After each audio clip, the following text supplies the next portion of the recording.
30 chicos, al menos 10 tienen algún tipo de dificultades en el lenguaje que les impide aprender correctamente, según especialistas, que a su vez instan a los padres a tener en cuenta algunas señales de alerta. Nosotros tenemos que tener en cuenta que a los 2 años el niño o la niña tiene que estar pronunciando perfectamente, correctamente las palabras. Lo que se le puede perdonar a un niño de 2 años es la letra R, que a veces no sale, a esa edad sale un poco más tarde el fonema R, pero sí el niño a los 2 años tiene que tener 300 palabras en su archivo y tiene que combinar frases de 2 palabras.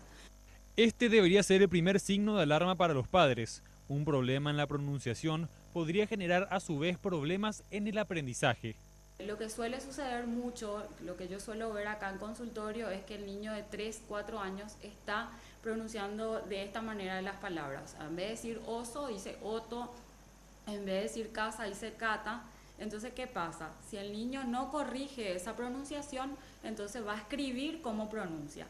O sea, va a escribir cata en vez de casa y eso va a acarrear problemas en la lectoescritura y otros problemas académicos. Varios son los aspectos que pueden impulsar las patologías en el lenguaje de un niño: la escasez de vocabulario en el entorno familiar o bien una costumbre bastante común en nuestro país, que es cuando los adultos hablan como bebés a los bebés. De repente el niño que habla, digamos que no pronuncia bien las palabras, queda tierno y a los padres le causa, digamos, simpatía esa mala pronunciación o ternura, pero en realidad hay que tomar en serio, ¿verdad? Cuando ya eso se va prolongando y no se va corrigiendo. O sea, Hipo, hipo, hipopo, hipopo, hipopótamo, hipopótamo, hipopótamo, hipopótamo.